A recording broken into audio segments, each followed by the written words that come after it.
അല്ല, വളരെ സന്തോഷമുണ്ട്. കാരണം നമ്മൾ പ്രതീക്ഷിച്ച കാര്യമല്ല. കാരണം നിങ്ങൾക്കറിയാം, കഴിഞ്ഞ 25 വർഷമായി LDF-ന്റെ കയ്യിലിരിക്കുന്ന ഒരു വാർഡാണ് മുട്ടട എന്ന് പറയുന്നത്. അവരാണ് മുൻ കൗൺസിലർമാരല്ല, LDF-ൽ നിന്നുള്ളവരായിരുന്നു, മുൻ മേയർ അവിടെ നിന്നുള്ളതായിരുന്നു. അപ്പോൾ അതിന്റെ ഒരു സാഹചര്യത്തിൽ നിന്ന് നിലവിൽ UDF മുട്ടട പിടിച്ചിരിക്കുകയാണ്. അത് തികച്ചും അഭിമാനിക്കാവുന്ന ഒരു സന്ദർഭം തന്നെയാണ്. അതും വലിയ ഭൂരിപക്ഷത്തിനാണ്. അതെ, 397 നമ്മുടെ ലീഡ്. അപ്പൊ അത്രയും സന്തോഷമുണ്ട്. മുട്ടടയിലെ എല്ലാ പ്രിയപ്പെട്ടവർക്കും നന്ദി പറയുകയാണ്. എല്ലാവരും ഇപ്പോൾ നിന്നതുപോലെ തന്നെ ഇനി അങ്ങോട്ടും എന്നോടൊപ്പം ഉണ്ടാകണം എന്ന് മാത്രമേ പറയൂ. ഈ ഇടക്കാലത്ത് സ്ഥാനാർത്ഥിത്വം തള്ളിക്കാനൊക്കെ നടത്തിയ ശ്രമങ്ങൾക്കുള്ള തിരിച്ചടി കൂടിയാണോ? അല്ല, അത് തീരുമാനിക്കേണ്ടത് സാധാരണക്കാരായിട്ടുള്ള ജനങ്ങളാണ്. അത് അവർ തീരുമാനിച്ചു.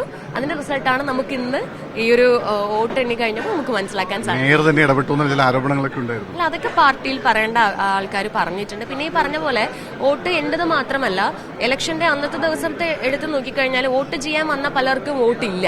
അപ്പോൾ ഇതെല്ലാം തികച്ചും രാഷ്ട്രീയപരമായിട്ടുള്ള തീരുമാനങ്ങൾ തന്നെയായിരുന്നു എന്നാണ് നമുക്ക് മനസ്സിലാക്കാൻ സാധിക്കുന്നത്. അതായത് AKG സെന്ററിൽ നിന്നുള്ള രാഷ്ട്രീയപരമായിട്ടുള്ള തീരുമാനങ്ങൾ തന്നെ ആയിരിക്കണം ഇത്തരം കാര്യങ്ങളിലേക്ക്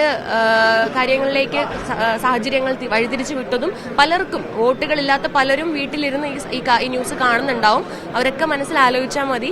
പലർക്കും വോട്ടുകൾ ഇല്ലാതെ തിരിച്ചുപോയ ആളുകളുണ്ട്. ഇവരെല്ലാം സാധാരണക്കാരാണ്. അവരുടെ മൗലിക അവകാശമാണ് നഷ്ടമായിരിക്കുന്നത്. അതെന്താണ് അതിന്റെ റീസൺ, അല്ലെ അതിന്റെ കാരണം എന്തായിരുന്നു എന്നുള്ളത് അവർ തന്നെ ഈ സമൂഹത്തോട് ചോദിക്കണം, ഈ സർക്കാരിനോട് ചോദിക്കണം. ശരിക്കും അക്ഷരാർത്ഥത്തിൽ പൊരുതി നേടിയ വിജയമെന്ന് വൈഷ്ണവയുടെ വിജയത്തെ പറയാല്ലേ? തീർച്ചയായും. കാരണം ഞാൻ മാത്രമല്ല, ഇത് സാധാരണക്കാരുടെ വിജയമാണ്. വോട്ടില്ലാതെ, അതായത് നമ്മുടെ മൗലികാവകാശമായ വോട്ടുകൾ പോലും നിഷേധിക്കപ്പെടുന്ന ഈ ഒരു സാഹചര്യത്തിൽ ഇത് സാധാരണക്കാരുടെ വിജയമാണ്. ഓക്കെ, എന്തായാലും അഭിനന്ദനങ്ങൾ കേട്ടോ. ഓക്കെ.